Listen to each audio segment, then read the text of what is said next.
ساینسدانانو دا کشف کړی چې د انسان هډوکي له مرګ څخه وروسته په اوسپنه او کاڼي باندې بدلیدلی شي چې همدې ته پیراټایز فوسیلز ویل کیږي. مګر د دې ذکر قرآن مجید 1400 کاله پخوا په سورة الاسراء کې کړی دی.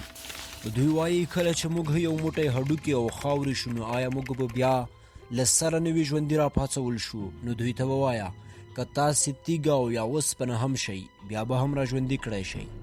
همدارنګه په قرآن مجید کې ډیر رازونه موجود دي چې نن ترې د یو څو ذکر په دې ویډیو کې کوو. اخري رازونه یې ډیر حیرانونکي دي، نو ویډیو تر اخره پورې وګورئ.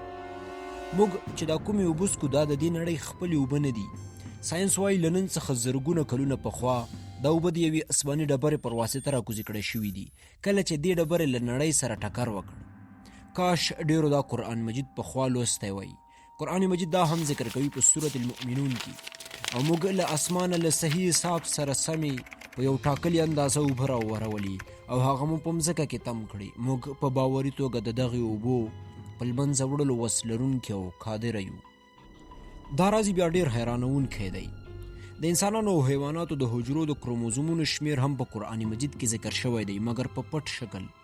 د قرآن مجید په سورة الزلزال کې د لفظ انسان څخه مخکې 46 حروف راغلي دي. تاسو به حیرانه شئ چې د انسان په حجرو کې هم د کروموزومونو شمیر 46 دی او په دې صورت کې د بیزو له نوم څخه مخکې 48 حروف راغلي دي چې همدا د بیزو د کروموزومونو شمیر دی. په دغه صورت کې د شاتو د مچۍ له ذکر څخه مخکې 14 حروف راغلي او د مچۍ په جسم کې هم 14 کروموزومونه موجود دي. په دې صورت کې د اسب له نوم څخه مخکې 44 حروف راغلي او د اسب په حجرو کې هم 44 کروموزومونه موجود دي. څومره جالبه خبره ده. ناسا دا اوس یو سیاره پیدا کړې کومه چې د 2 ستورو څخه تاویږي.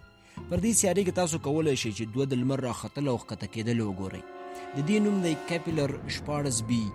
دا ناسا په 15 سپتمبر 2011 کې کشف کړله، مګر همدا په قرآن مجید کې 1400 کاله پخوا ذکر شوي. په سورة المعارج کې خدای جل جلاله فرمایي نو نه زه د ختیځونو او لویدیځونو په څښتن قسم کوم چې بې له شکه موږ پر دې باندې قادره یو. آینسټاین د ریلیټیویټي تیوري ولیکله. د دې تیوري پر اساس ساینسدانانو دا کشف کړله چې دا فضا یا سپیس راکت کېدلی هم شي، یعنی دا راتاویدلی هم شي، چې همدا په سورة الانبیا کې خدای جل جلاله ذکر کړی ده. او هغه ورځ چې موږ اسمان داسې راونغاړو لکه په دفتر کې پاڼې تاو کېږي، په کوم ډول چې موږ لومړی ځل د هستونې پیل کړی په هماغه شان به موږ بیا هغه دویم ځل تکرار کړو. دا یوه وعده ده پر موږ باندې او موږ هرومرو د دې کار کوونکي یو. د دې سره دا راز هم ډیر د کمال دی. هر کله چې فضانوردان فضا ته خیږي نو هلته د دوی سترګې خیره کېږي او شیان واضح نشي لیدلی او ډیری ستورمزلي په فضا کې د سترګو له مشکلاتو سره مخامخ کېږي. قرآن مجید همدا په سورة الحجر کې ذکر کړی دی. او که موږ دوی ته په اسمان کې یو دروازه خلاص کړو او دوی په رڼا ورځ پکې ختلی وای، بیا به یې هم ویل چې زموږ سترګې غولول کېږي او پر موږ باندې کوډې شوي دي. په قرآن مجید کې د لمر په اړه دغه معلومات ډیر حیرانونکي دي. په لمر کې 92% هایدروجن او 8% هیلیم دی. په دوراني جدول کې د هایدروجن سمبول H دی چې په عربي کې ها کېږي. په قرآن مجید کې یو سورت دی د سورة الشمس چې شمس د لمر معنا ورکوي. په دې ټول سورت کې پوره 15 آیاتونه دي او په دې سورت ټول آیاتونه په ها سره ختمیږي چې دا یوازینی سورت دی په قرآن مجید کې چې هر آیت یې په ها سره ختمیږي. دا سورت د قرآن مجید یو نویم سورت دی. تاسو به په دې سره حیرانه شئ چې لمر د کائناتو له رشو کېدو څخه 1 میلیون کاله وروسته جوړ شوی دی او د لمر او ځمکې ترمنځ تر ټولو کمه فاصله هم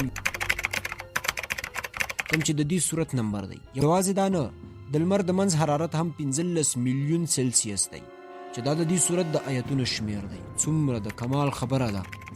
ساینس وایي موږ چې دا کومه اوسپنه په مځکه ګورو دا په ځمکه نه ده جوړه شوې، مګر دا له اسمانه راغلې او همدا خبره په قرآن مجید کې په سورة الحدید کې فرمایلې ده خدای جل جلاله.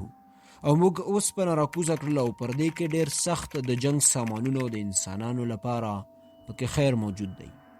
څومره د حیرانتیا خبره ده. په شتون د دومره علم او پوهې بیا هم ځینې قرآن مجید د خدای جل جلاله کتاب نه بولي.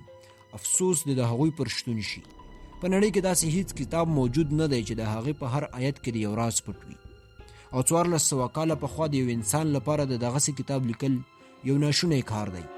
په هغه وخت کې خو هغوی سره کومه ټکنالوژي هم نه وه، نو دا کار یوازې هغه ذات کولی شي چې پر هر څه قادر او واکمن دی او بېشکه چې موږ ټول د هغه بندګان یو او هماغه ته به ورګرځو او بې له شکه چې پر دې کتاب کې هیڅ شک او غلطي شتون نه لري. د قرآن مجید ډېر رازونه موجود دي چې هغه به په نورو ویډیوګانو کې تشریح کړو. نو د نورو ویډیوګانو لپاره زموږ چینل در سره سبسکرایب کړئ. بیا مو په خدای سپارم. د الله په امان.